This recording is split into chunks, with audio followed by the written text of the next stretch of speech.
Hey guys, you know, I wanted to come on here because, one thing that a lot of people have, been wondering about is why? Why did WWE decide to give Cody Rhodes, the Royal Rumble twice, in a row? Like, why did they decide to go back to back? Well, in case you're not, someone that pays attention to wrestling entirely, it was pretty much in the cards already. That Cody was going to go back to back, especially when they keep emphasizing, even before the Rumble itself, that no one has ever gone back to back. And, when they keep saying something like that, especially when it comes to Cody or certain other superstars, that's pretty much a dead giveaway that that superstar potentially could be doing exactly that. They could be going, back to back and all that. But here's another reason, though, why I think Cody went back to back, in case you guys want to know. And I said this in my review at the end. I think the reason Cody went back to back is because Triple H wants to rectify what happened last year. You see, everybody wants to say that Cody losing was a good thing until they finally realized, looking back on it now and with the way Roman's being scheduled and everything, that, oh, maybe Cody losing wasn't such a good idea after all. And you know what? You know what? That's true. Maybe it wasn't such a good idea after all, since you don't see Roman that much, in the, on SmackDown or at PLEs, especially PLEs like next month, which is going to have like 60,000 plus in Australia. So, obviously, basically, you don't enjoy that. You don't enjoy that fact. That's why I'm trying to find the right words to say here. You don't enjoy that fact at all when the person that is being promoted and hyped up as one of the longest reigning champions in the modern era, someone that could potentially eclipse the likes of a Hulk Hogan if they wanted to go that route, in his reign as champion. You start realizing that maybe in this day and age, someone like him becoming champion or remaining champion may have not been the best idea. And the other thing, though, that I want to point out, here is the fact that when you really think about it, Triple H, Paul Levesque, creatively, is all about righting wrongs. We're starting to see, a lot of talent that was under his watch and even under Vince's watch getting more freedom to say what they want to say and kind of compete the way they want to compete, and not be, held down as much as they used to. They're getting to now go on Twitch and, Cameo and all that without any repercussions. They're getting to do all these kind of things that they couldn't do under Vince McMahon's regime, whatsoever. And creatively, a lot of talents are getting more opportunities to go out there and, have some great matches and be able to, express themselves even more so than they've done in the past.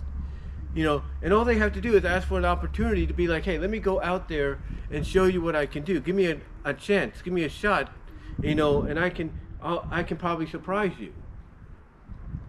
The other thing we're starting to notice as well, is more of an emphasis on working with other promotions. On Saturday we saw Jordynne Grace debut in the Rumble, but she is currently signed to TNA for another few years or so.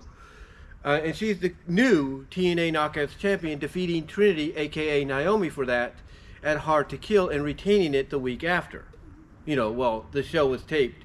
The rematch actually happened 2 days after, but, the actual match aired 2 weeks later. The point that I'm getting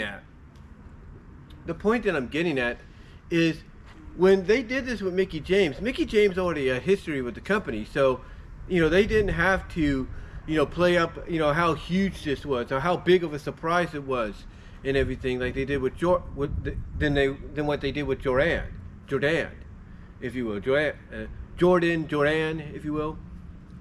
They didn't have to play it up as much of a surprise as they did with her. But the other but the only other reason they did it too was mainly to make up for what they did to her with that trash bag incident. That was the only way. And it was more of Impact building it up than anything else. So we pretty much already knew, if you watched Impact, Mickey was coming. We pretty much knew that. But Jordynne Grace, nobody knew, behind the scenes that is, until at least Wednesday or Thursday before the Rumble. Now, here's the thing.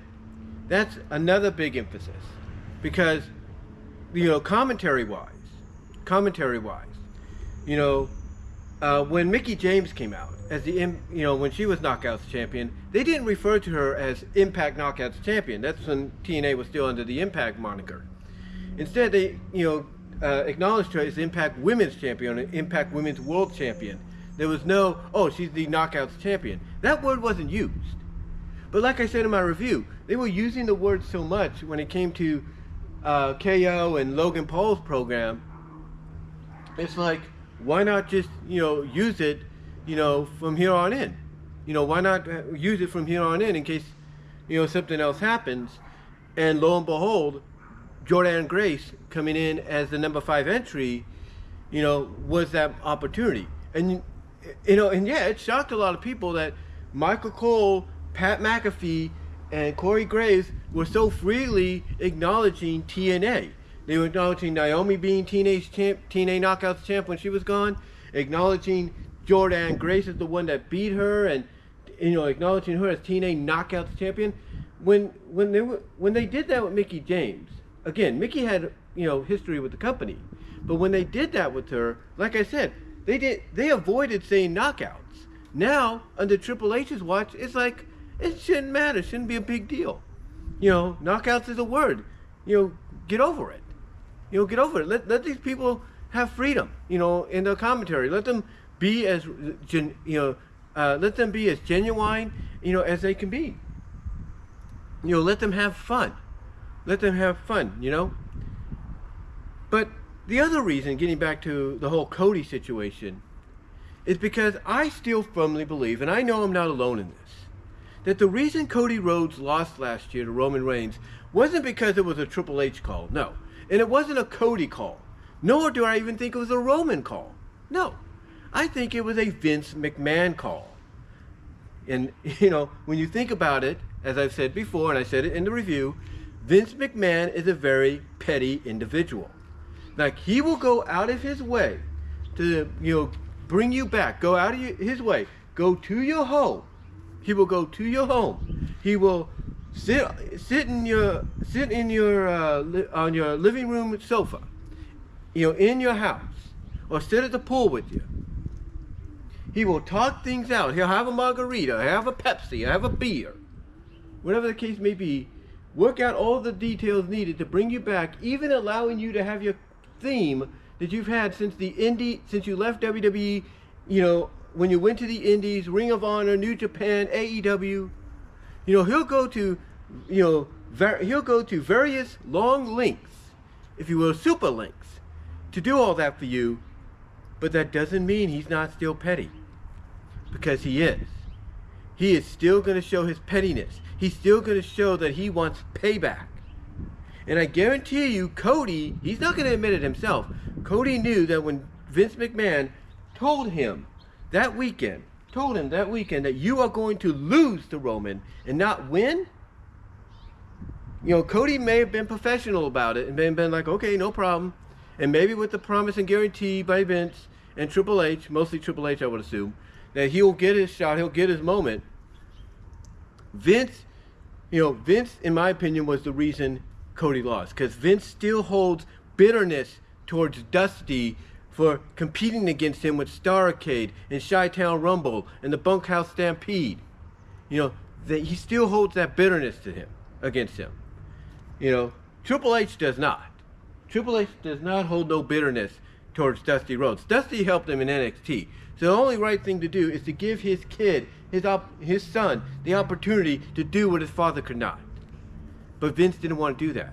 Because of the pettiness he still held towards the Rhodes, mostly Dusty, and the new pettiness, in addition to that he held against Cody for helping to create AEW. You know, Vince is that kind of person. You know, Vince is that kind of person, or was that kind of person when he was in charge. You know, he's not going to come straight out and say, "Oh, I'm going to give you all the opportunities in the world, Cody. Oh yeah, I'll give you my crown jewel of my championship, my championship belts and titles here.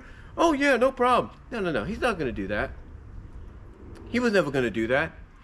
You know, he just wanted, to me, I think he just wanted to bring Cody back because he heard of all the momentum, all the hype and everything, and heard that Cody wanted to try to bring that back home. But here's the thing. Vince still showed pettiness. Like I said, he went out of his way to bring him back, do everything that was needed to bring him back, only to show his true colors. And again, I think Cody, honestly, being the professional he is, knew that, but didn't raise an eyebrow. He just went with it, knowing eventually his time is going to come. And you know what? His time's coming in April in Philadelphia. That's when it's coming. So honestly, in closing, guys, that's why Cody's went back to back. That's why Cody's facing Roman again, because they're rectifying what happened last year. They're righting a wrong that was booked, not by Roman, Cody, or Hunter, but by Vince McMahon. But that's just my opinion. What are your thoughts? Let me know down below in the comment section. Love to hear from each and every one of you on that. And until next time, I am